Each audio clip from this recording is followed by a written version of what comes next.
Welcome to New York's #2 sports show. We have a trade. The Rangers have acquired Alex Wennberg from the Seattle Kraken in exchange for a 2024 second-round pick and a 2025 fourth-round pick, and that was originally from the Dallas Stars in the Nils Lundqvist trade. And Wennberg's contract is 50% retained from Seattle, and he will be a free agent after the season. So he is a rental.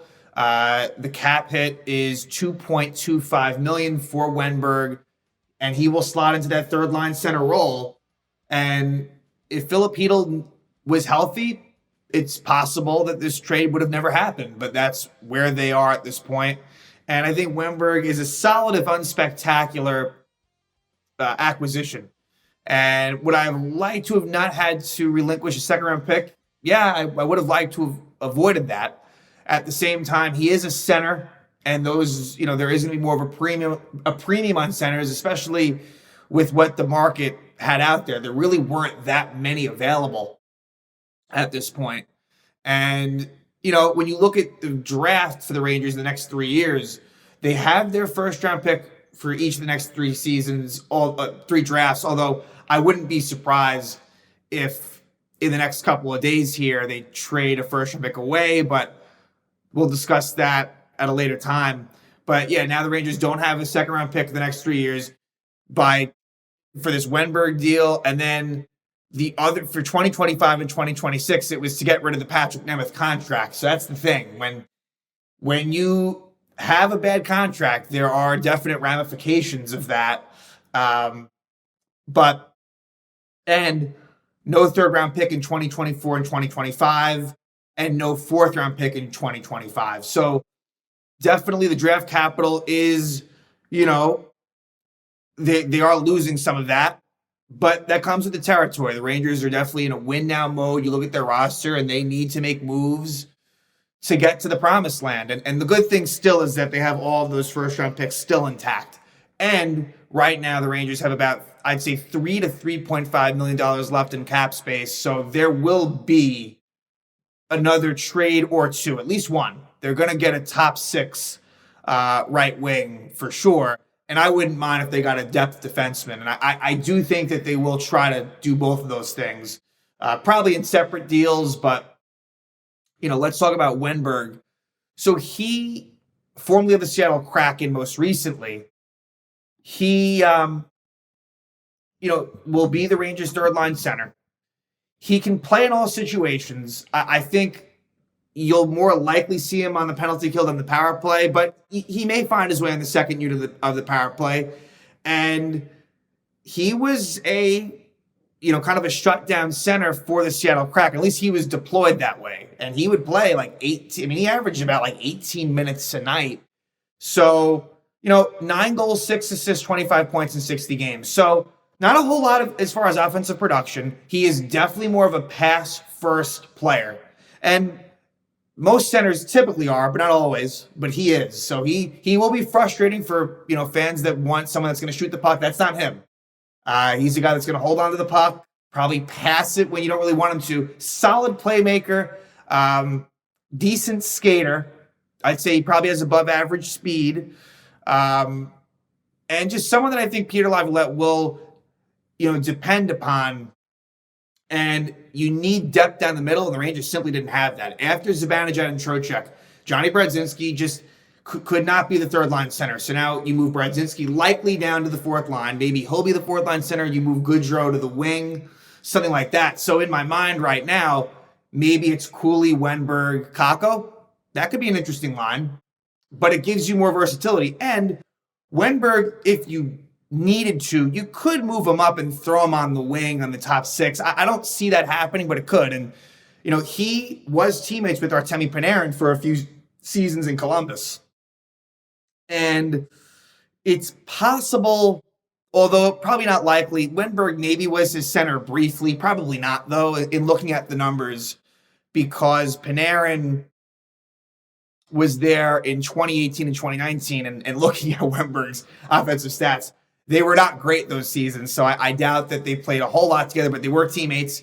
And Wennberg was teammates a way back when in Sweden with Mika Zibanejad and Eric Gustafsson. And I believe he was teammates with Gustafsson in some international tournaments. So that's sort of who he's familiar with on the team.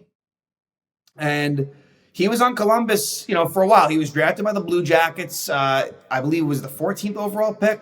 Yeah, 14th, first round, 14th overall in 2013.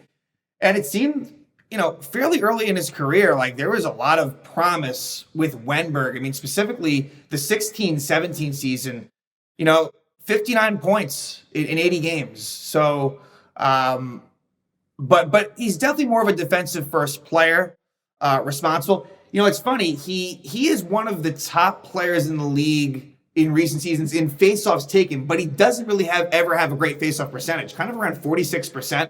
And maybe Michael Pekka and company can kind of help him like he has with other Rangers that have improved, on the faceoff dot. But, Wennberg was on the Blue Jackets for a while. And then he signed with the...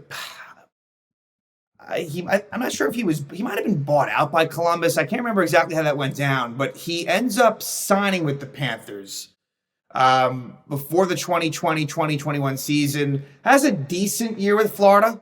And then the Kraken signed him to a 3-year contract in what was the beginning of Seattle's existence. So he had been there from the beginning. And again, his offensive numbers are nothing spectacular. Look, last year in the playoffs, 14 games, 2 goals, 5 assists, 7 points. So he's not going to wow you, but he is going to improve the team.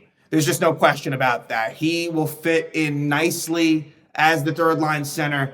I don't think it's a great trade, but I think it's a good trade. And that second round pick that the Rangers are trading away, a likelihood is a late second round pick. Especially if the Rangers are to make, a nice run in the playoffs, that could be somewhere around 60. But even in a worst case scenario in trading this away, can't imagine that pick's going to be a whole lot better than 55, 56. So at least it's a late second round pick. Again, I would have preferred it be for a third, but I understand that was going to happen. And, it'll be interesting to see what Wennberg can do. Don't expect a whole lot of offense, but do expect him to be, on the ice in key situations. And he will be on, at the end of games, protecting a lead.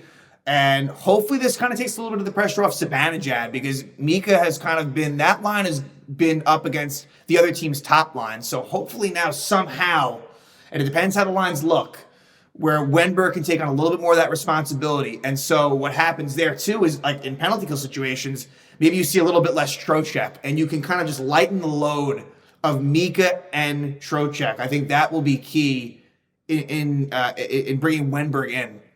And this was a trade, again, Larry Brooks had reported it weeks ago. So this was a target, and he was taken out of the Kraken lineup a few nights ago. So you knew that this was on the table. You knew that there was a good chance that he might go to the Rangers, and that did come to fruition.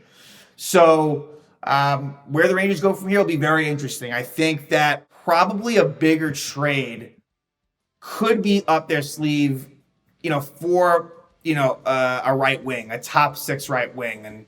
And no way to know. There's a lot of rumors out there. I'm not going to speculate any specific names, but, things could get interesting. And I definitely think that there will be more activity as we are less than 48 hours from the NHL trade deadline. So again, Rangers and Seattle Kraken make a trade. Rangers trade away their 2024 second round pick and 2025 fourth round pick, and they have a new third line center. They acquire Alex Wennberg.